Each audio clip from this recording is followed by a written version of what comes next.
Hello everyone, and welcome back to Morph of Dread. I imagine some of you are winding down for the night, while others might just be settling in after a long day. No matter where you are or what time it is, I'm thrilled to have you with me. If you enjoy the atmosphere here, please consider liking and subscribing. It helps me bring you more stories. Now, let's get you settled, relax your mind, and let's dive into tonight's story. Most people think patrolling Route 66 is just about speeding tickets and broken down cars. But after 20 years on the Mother Road, I've realized the phantom hitchhikers aren't just random spirits wandering the asphalt. They have a leader, and last night, I finally came face to face with him. I'm Officer Daniel Reyes, Arizona Highway Patrol, Unit 447. I've been working the night shift on the stretch of historic Route 66 between Seligman and Kingman since 2006. 20 years is a long time to patrol the same 100 miles of two-lane blacktop. Long enough to know every mile marker, every roadside memorial, every spot where the cell signal drops to nothing. Long enough to recognize when something doesn't belong. And long enough to know that some of those figures standing on the shoulder at 3 a.m. aren't looking for a ride into town. They're looking for something else entirely. Let me be clear about something before I go further.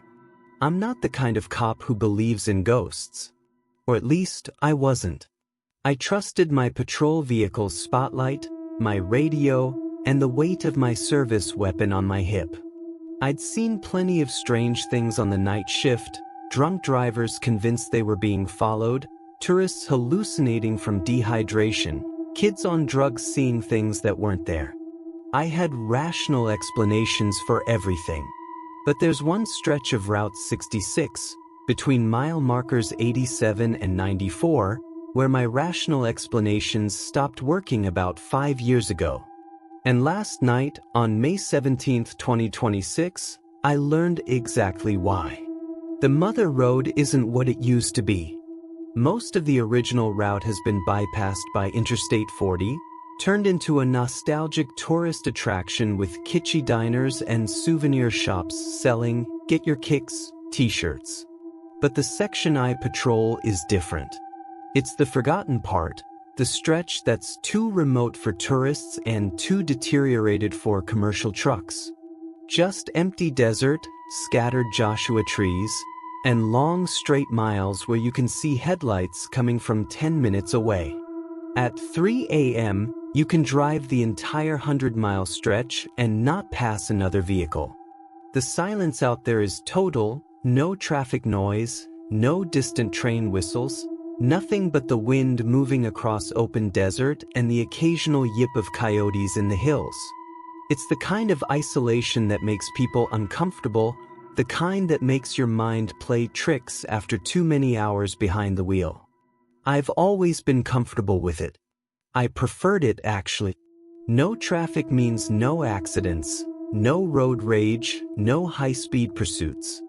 Just slow patrol, checking for stranded vehicles, watching for the occasional drunk trying to make it home from the casino in Kingman. Peaceful work. The hitchhikers started appearing around 2021, right after the pandemic restrictions lifted and people started traveling again. At first, it was just 1 or 2 a month, figures standing on the shoulder, thumb out, the classic hitchhiker pose. Standard enough, except for the details that were always slightly wrong.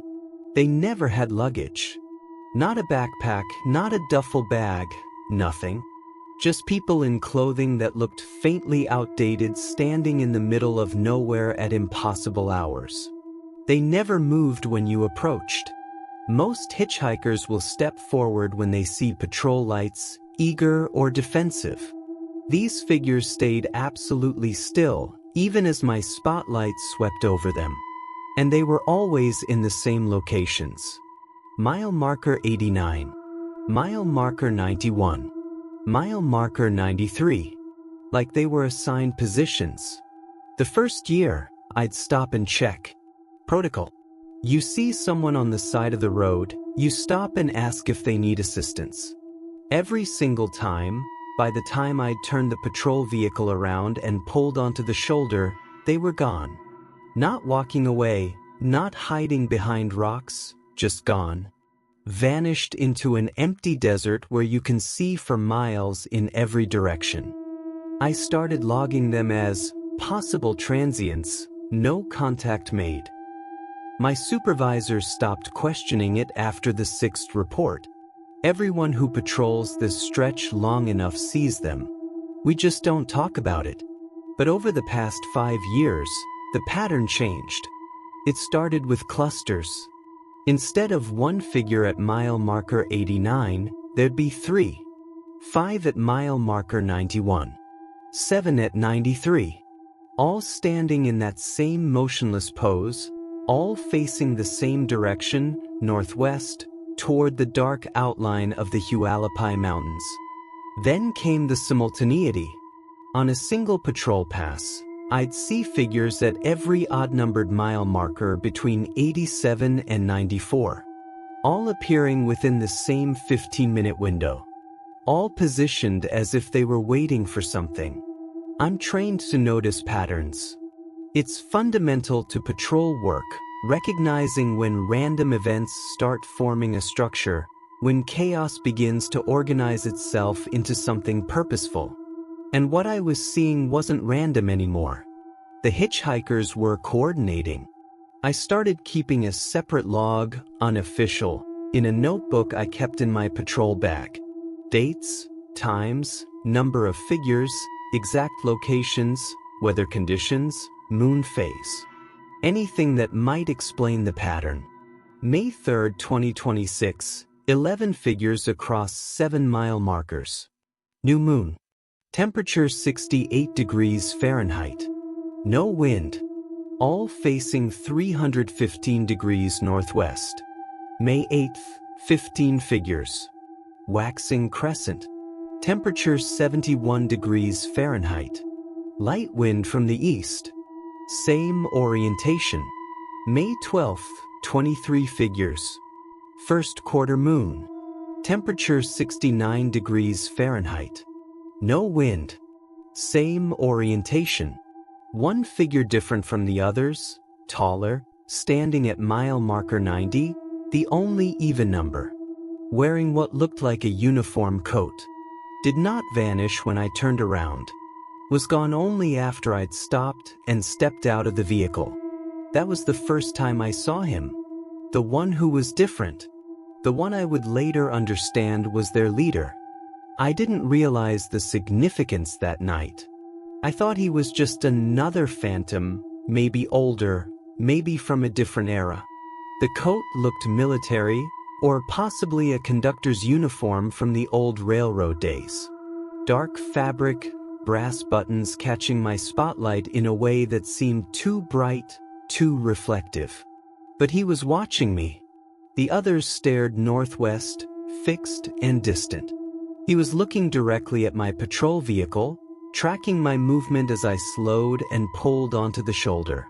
I remember keying my radio, calling in my position. Unit 447, conducting welfare check, mile marker 90, single individual on shoulder. Dispatch acknowledged. I stepped out of the patrol vehicle, hand near my weapon out of habit, flashlight in my left hand. Sir, this is highway patrol. Do you need assistance? The wind had died completely. The desert was absolutely silent, and I could hear my own breathing inside my uniform vest, the faint tick of my patrol vehicle's cooling engine. The figure didn't respond, didn't move, just stood there, 40 feet away, perfectly motionless. I took 3 steps forward, my boots crunching on the gravel shoulder. Sir, I need you to respond. Are you injured? Do you need medical attention? That's when I noticed his eyes. Even at that distance, even in the scattered light from my flashlight and the vehicle's headlamps, I could see them. They reflected light wrong, not like human eyes catching a flash, but like polished glass, flat and depthless. and then I saw his hand move. Just a small gesture, barely noticeable. 2 fingers extended, pointing northwest. Not at me. Not beckoning. Just indicating direction, like a signal. In my peripheral vision, I saw the other figures, the ones scattered across the mile markers behind and ahead of me, all turn in perfect unison. They'd been facing northwest. Now they faced the road. Faced the empty stretch of asphalt between us. My radio crackled. Unit 447, status check. Is contact made with your individual? I keyed the radio, eyes still locked on the figure in the coat. Negative contact. Individuals are non-responsive. Request backup for? The figure vanished. Not faded. Not walk away. One moment he was there, solid enough that I could see the texture of his coat, the gleam of those buttons. The next moment, empty shoulder, empty desert, nothing. I swept my flashlight across the area. Checked behind the scattered creosote bushes. Walked the shoulder for 100 feet in both directions. Nothing. No footprints in the sand. No sign anyone had been there at all. I returned to my vehicle and sat in the driver's seat, breathing harder than the minimal exertion warranted. My hands were shaking slightly as I logged the encounter. I didn't mention the way he'd pointed or the synchronized movement of the other figures. Just wrote, individual vanished before contact. Possible heat mirage or optical effect from headlamps. Dispatch didn't question it, but I knew what I'd seen wasn't a mirage. Mirages don't point. They don't coordinate movements across 7 miles of highway. Over the next week, the sightings intensified. Every night I worked, the clusters grew larger. 30 figures on May 13th, 41 on May 15th. By May 16th, there were so many standing along the shoulder that it looked like a crowd gathered for some event, a parade, a vigil, something that drew dozens of people to the emptiest stretch of desert highway in Arizona. And every night, the figure in the coat appeared at mile marker 90. Always at the center of the pattern. Always watching my patrol vehicle. Always making that same small gesture, directing the others with movements I was beginning to recognize. 2 fingers extended, gather. Flat palm facing down, wait. Hands sweeping from left to right, spread out along the shoulder. He was conducting them. Like an orchestra, like a military unit, like a work crew receiving orders. And they obeyed with perfect synchronization. I started researching. Highway patrol records, historical archives, old newspaper articles about Route 66. I needed to know if anyone else had documented this, if there was any official explanation. What I found was a pattern of accidents.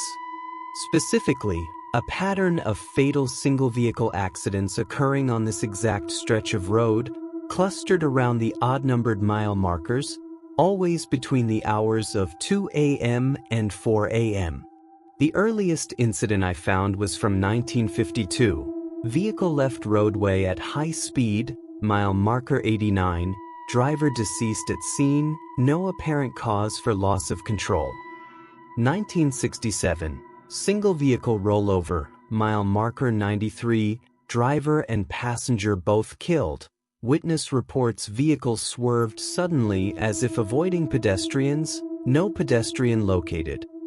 1981, head-on collision, mile marker 91, both drivers deceased, both vehicles crossed center line simultaneously, no mechanical failures found.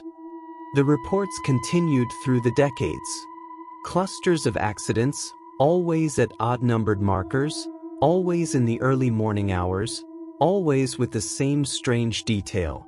Drivers appeared to swerve to avoid something on the road that investigating officers could never find. And the frequency was increasing. 1 or 2 incidents per decade in the 1950s through 1990s. 5 or 6 per decade in the 2000s and 2010s. In just the past 3 years, 2024 to 2026, there had been 11 fatal accidents on this 7-mile stretch. The most recent was 10 days ago, May 7, 2026. Mile marker 89. Young couple from California driving through the night on their way to the Grand Canyon. Their sedan left the road at high speed, rolled 4 times, came to rest against a Joshua tree. Both killed instantly. The accident report noted deep brake marks on the pavement, indicating the driver had been trying to stop. But there was nothing in the road, nothing in the vehicle to explain the sudden panic braking. The investigating officer wrote, "Driver may have swerved to avoid animal, though no wildlife observed at scene." I knew better. They'd swerved to avoid the hitchhikers. A cluster of them, probably a dozen or more, standing in the road. Solid enough to look real. Real enough to make you slam on the brakes and crank the wheel hard. And by the time the vehicle had finished rolling, by the time other motorists arrived and called it in, the phantoms would be gone. Just an empty road and 2 more deaths added to the toll. That's what finally made me understand. This wasn't random hauntings. This wasn't residual energy or confused spirits wandering the highway. It was purposeful. It was organized. And the figure in the coat, the leader, was harvesting something from those accidents. Each death seemed to add to his congregation, expanding the number of figures under his command. The hitchhikers weren't trying to get rides. They were trying to create more hitchhikers. Last night, May 17, 2026, I started my shift knowing something was different. There was a pressure in the air, a weight that had nothing to do with the weather. The temperature was mild, around 70 degrees.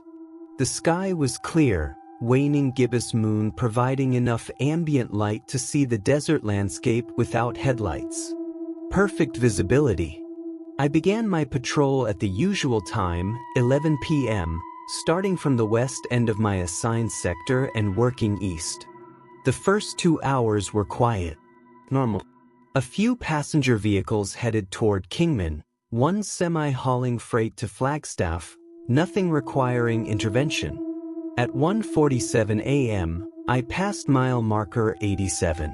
They were already there. All of them. Not scattered across the 7-mile stretch like usual, but gathered in one massive congregation that stretched along both shoulders of the highway for at least a quarter mile. I counted at least 60 figures before I stopped trying.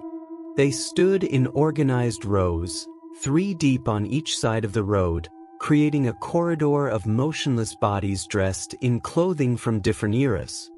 1950s dresses, 1970s denim, 1990s windbreakers, 2020s athletic wear.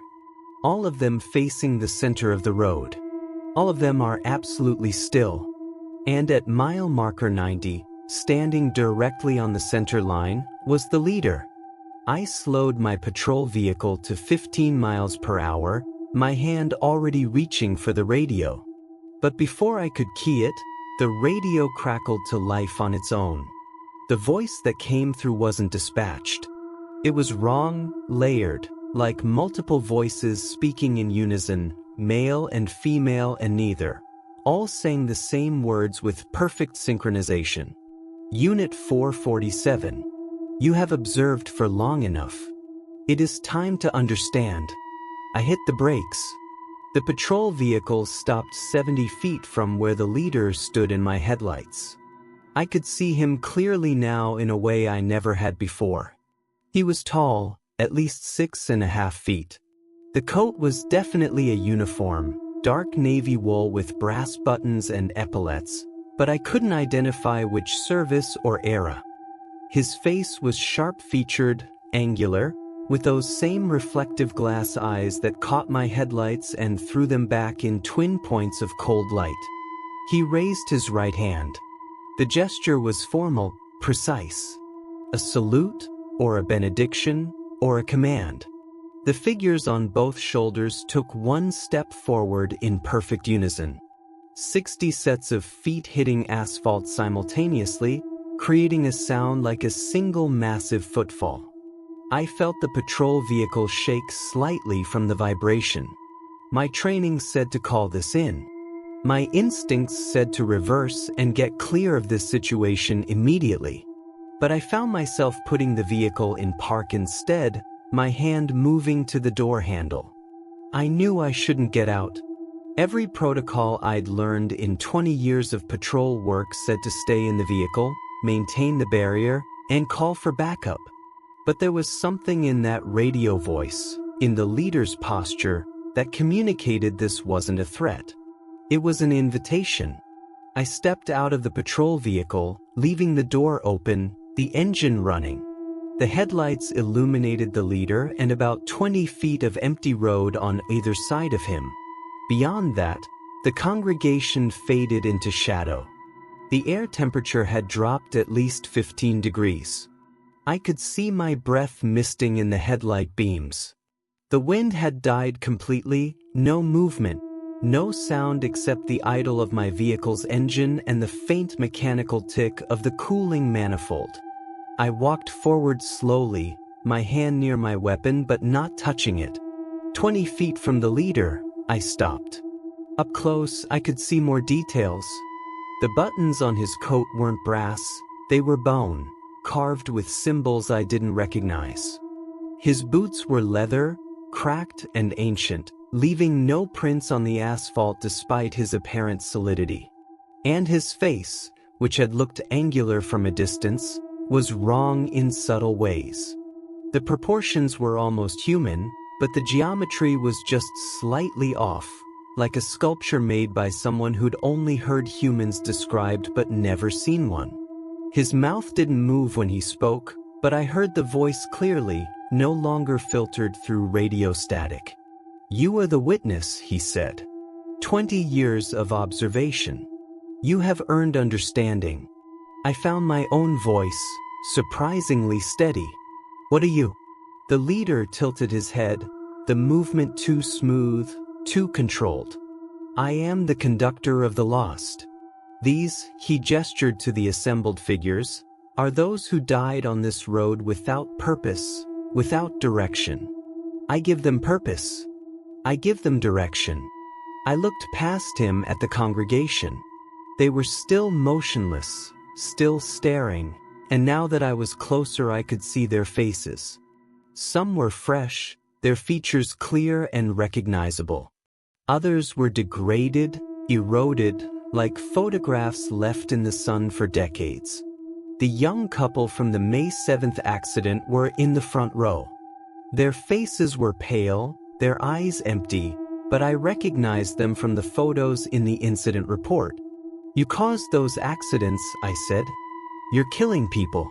The conductor shook his head, a gesture that seemed more like a puppet's movement than something organic. "We do not cause. We collect.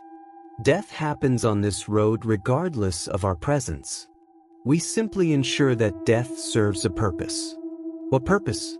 He stepped aside, sweeping one arm toward the northwest, toward the dark outline of the Hualapai Mountains that loomed against the star-filled sky. "The road must be maintained," he said. "The passage must be kept clear. In exchange for each soul that joins us, the way forward is preserved for one more year."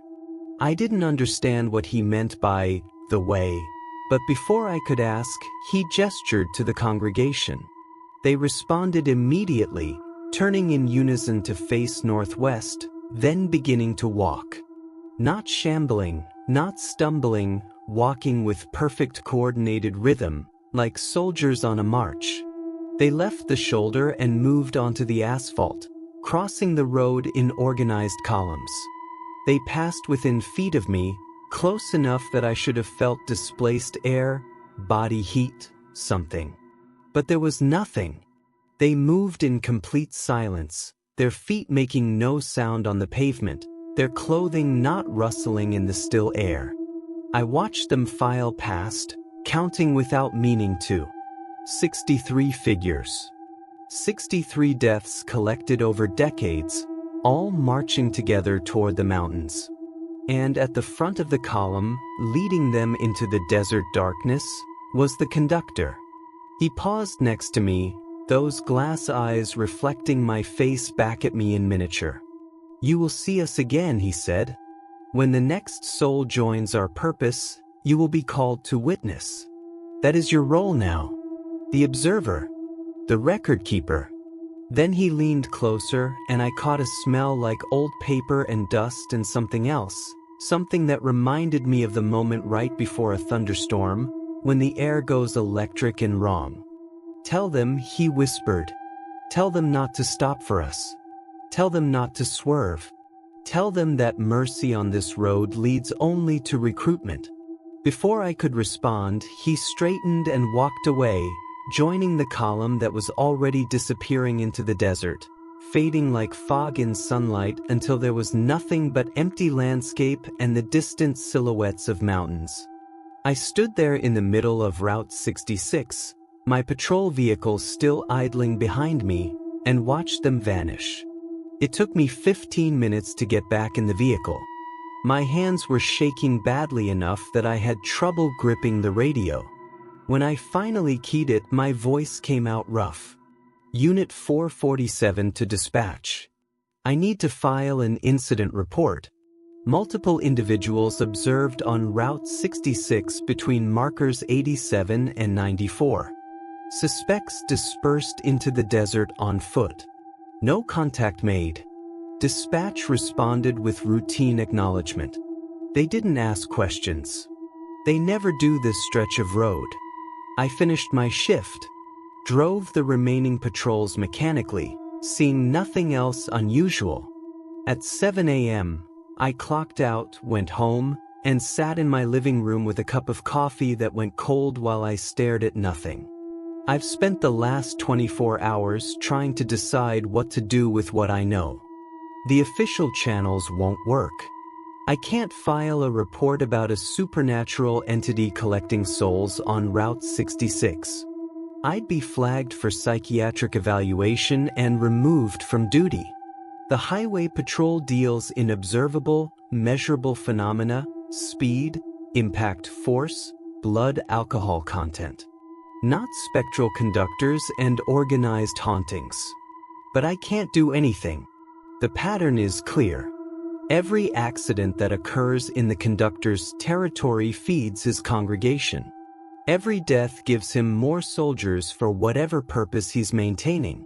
And the accidents are increasing in frequency, 11 in the past 3 years, compared to just 26 in the previous 70. The threshold is accelerating. He's collecting faster. So I'm doing what I can. I'm using the channels available to me. I've flagged this 7-mile stretch for increased patrol presence. I've requested additional signage warning of dangerous curves and recommending reduced speed, even though the road is perfectly straight. I've submitted reports suggesting wildlife crossing patterns that might explain the historical accident cluster, hoping it will trigger some kind of traffic study or safety improvement. And I'm doing something else. Something unofficial. I'm warning people. When I see a vehicle on Route 66 late at night, heading into the conductor's territory, I pull them over. Broken taillight, routine check, any excuse I can manufacture. And while I'm checking their license and registration, I tell them, not the truth, they wouldn't believe the truth, but a version of it. There's a stretch of road up ahead, mile markers 87 through 94, that has a high accident rate due to optical illusions at night. If you see what looks like people on the shoulder, it's usually shadows from the Joshua trees catching your headlights at strange angles. Don't swerve. Don't brake hard. Just maintain speed and keep your eyes on the road ahead. Some of them take it seriously. Some of them think I'm making conversation. But at least I've said it. At least they've been warned. Yesterday evening, I pulled over a family from Illinois in a rental SUV, father driving, Mother in passenger seat, 2 kids in back. Tourist route, they said. Following the mother rode out to the Grand Canyon. Making memories. I gave them my warning. The father nodded, thanked me for the heads up, and promised to be careful. As I walked back to my patrol vehicle, I heard the mother say to the kids, "Isn't that sweet? The officer is looking out for us." I didn't feel sweet. I felt like I was watching them drive towards something I couldn't protect them from. They passed through the conductor's stretch around 9 p.m. I was on duty. I followed at a distance, lights off, tracking them by their taillights. At mile marker 89, I saw the congregation gathering on the shoulders. Smaller group than last night, maybe 20 figures total. The conductor wasn't visible, but I knew he was there somewhere, watching, coordinating. The SUV from Illinois slowed slightly as they approached. I held my breath. Then they accelerated back to normal speed and kept going, passing through the corridor of phantom hitchhikers without swerving, without stopping. The figures watched them pass.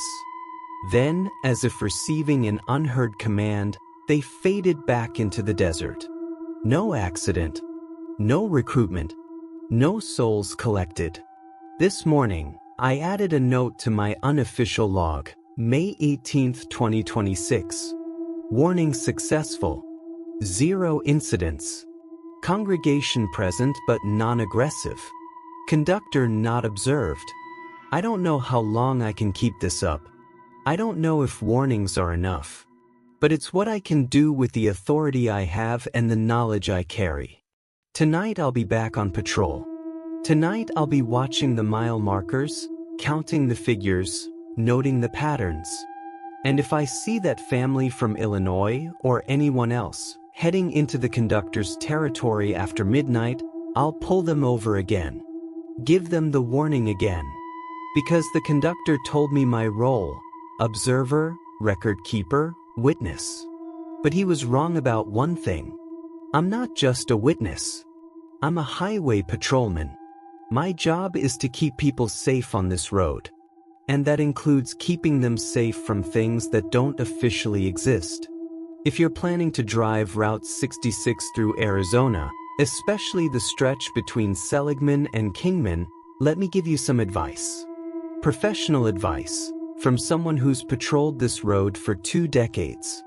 If you see hitchhikers after midnight, especially in clusters, especially if they're all facing the same direction, don't stop. Don't slow down. Don't swerve. Keep your eyes forward and your speed steady. They're not looking for a ride to the next town. If you see a tall figure in a dark coat standing in the middle of the road, making gestures like he's directing traffic, drive straight through. He's not solid. Your vehicle will pass right through him. But if you stop, if you acknowledge him, you've accepted the invitation to witness.